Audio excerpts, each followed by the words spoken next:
Olá, amores do oitavo ano, boa tarde. Estamos aqui para mais uma aula de ciências. Sou a professora Maria da Conceição. Espero que estejam todos bem, né? Dispostos a aprender mais um pouquinho com a gente, tá bom?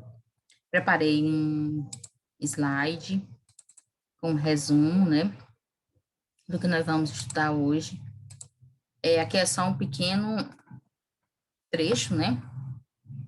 Sabe que vocês podem perguntar, tirar as dúvidas lá no grupo de WhatsApp.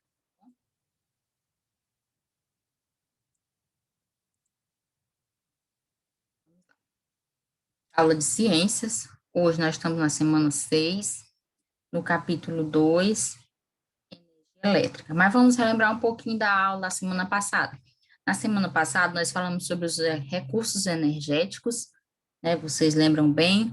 A gente tratou sobre a questão dos recursos hídricos, como era que a gente estava aproveitando os recursos energéticos disponíveis, e falou um pouquinho sobre a matriz energética do nosso Brasil.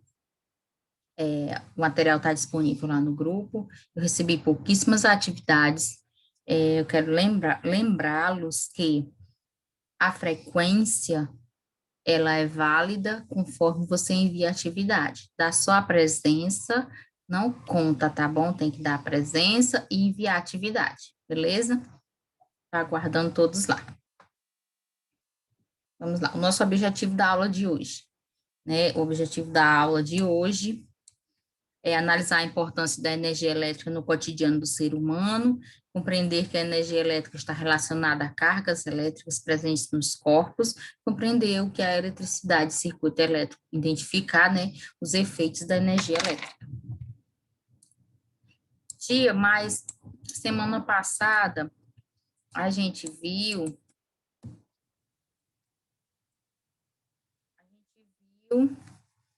é, um pouco da matriz energética, mas foi pouco, tia, nós vamos ver mais à frente. Vamos começar o estudo da eletricidade.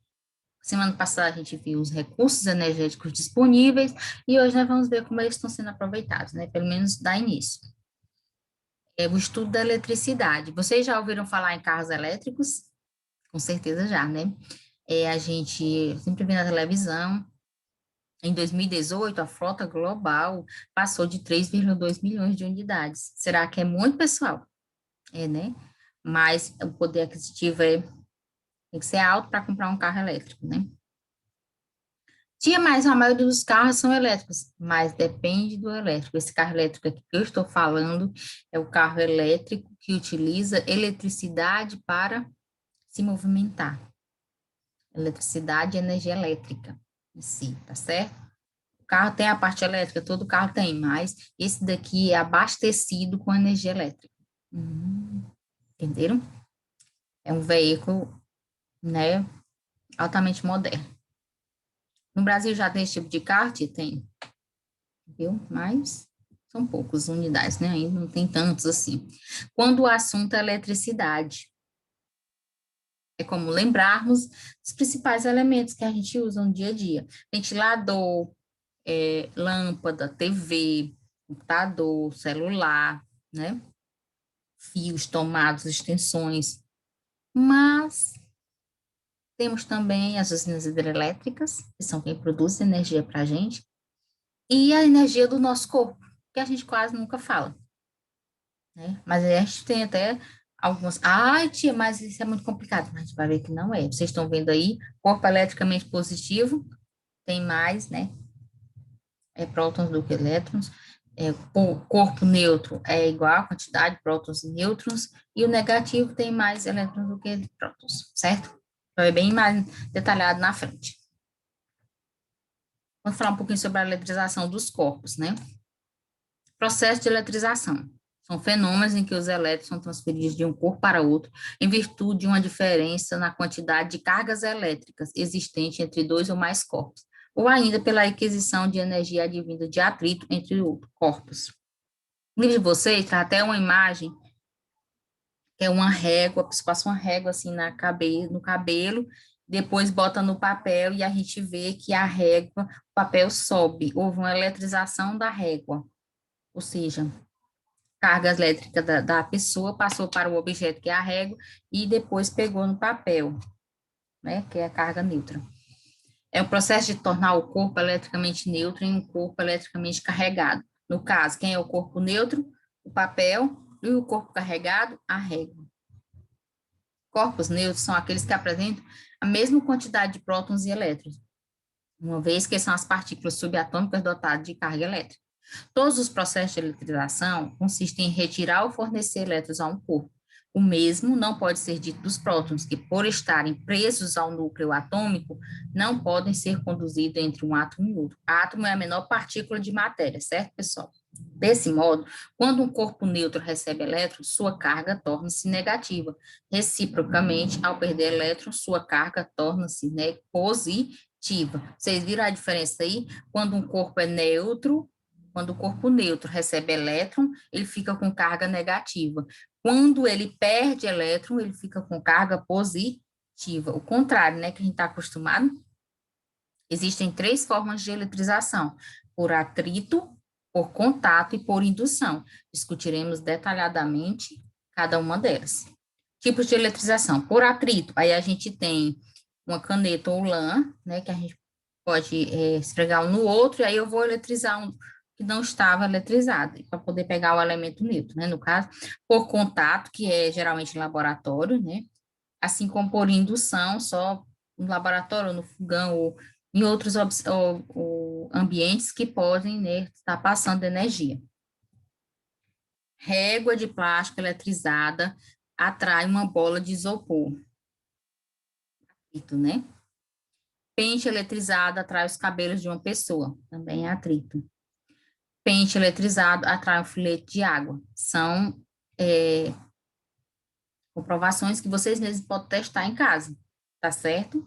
Vocês vão lá e fazem esses pequenos experimentos, para vocês verem como é que um corpo é atraído por outro, né? Circuito elétrico. Circuito elétrico é um conjunto de componentes conectados a uma fonte por onde passa uma corrente elétrica. Todos nós sabemos que para ter energia elétrica tem que ter corrente, tem que ser passado de um para outro, né? Nossa casa é um circuito elétrico, composto por várias tomadas, fios, lâmpadas, e tem geralmente um interruptor que liga e desliga, não é isso? Para que se estabeleça corrente elétrica, é necessária a existência de um circuito através do qual estas cargas se possam movimentar. Um circuito elétrico corresponde à ligação dos vários componentes de um sistema elétrico. Aí nós temos um exemplo aqui em cima, um bem simples, uma bateria, né, passando a carga para a lâmpada. E aqui também, só que em forma de desenho mais elaborado. Aí nós temos, né, o gerador elétrico. Que é o gerador elétrico? São dispositivos que convertem energia mecânica, química ou até mesmo solar em energia elétrica. Ai, tia, solar também? Sim, eu pensei que era só as pilhas, baterias, gerador móvel. Não, solar, hidrelétrica, são vários. Eu não coloquei todos aqui porque os que interessam mais para a gente são esses. Energia produzida por geradores pode ser usada para alimentar circuitos elétricos. As pilhas, as baterias. Pilha você usa onde? No controle remoto, em alguns tipos de rádio, em,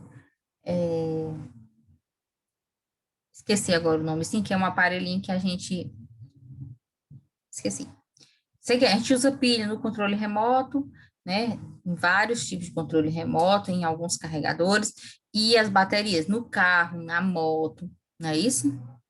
Em algumas localidades onde não tem energia elétrica, utiliza para assistir TV, ouvir rádio, na bateria. E o gerador móvel, a gente já sabe que utiliza geralmente para evitar as quedas de energias. Quando tem a queda da rede elétrica, o gerador sustenta a parada, né? Vamos lá. A corrente elétrica. Corrente elétrica é o fluxo ordenado de cargas elétricas que se movem de forma orientada em um condutor elétrico sólido ou em soluções iônicas. Essa é uma grandeza fundamental da física, pois sem corrente elétrica não seria possível, por exemplo, fazer funcionar qualquer aparelho elétrico ou eletrônico. Corrente elétrica ó, é o fluxo caótico de portadores de carga elétrica em razão de uma diferença de potencial. Aí nós temos o circuito elétrico, aqui, ó, né, ó. Sentido real e convencional, todo mundo igualzinho, convencional, todo mundo igualzinho. Temos a fórmula, isso que não nos interessa, só para vocês terem noção, quando a gente for estudar lá no primeiro ano, em física, a gente vai ver a corrente elétrica mais detalhada, como está aqui, tá certo? Aqui é só para vocês verem que é uma amostra do que a gente vai estudar. Quais são os efeitos da corrente elétrica?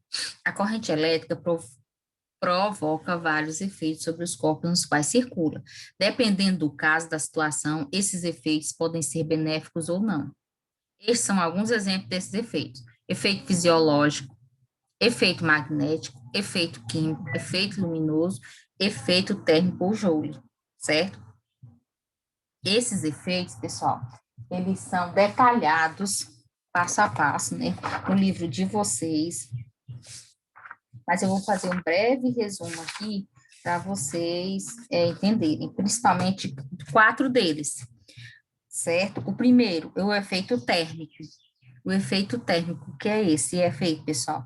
As cargas elétricas encontram certa resistência para se movimentar pela estrutura ou material condutor, a resistência, né? O efeito químico, a corrente elétrica passa a estimular reações químicas. O efeito magnético é por atração, pessoal, é um fio atrai a corrente elétrica.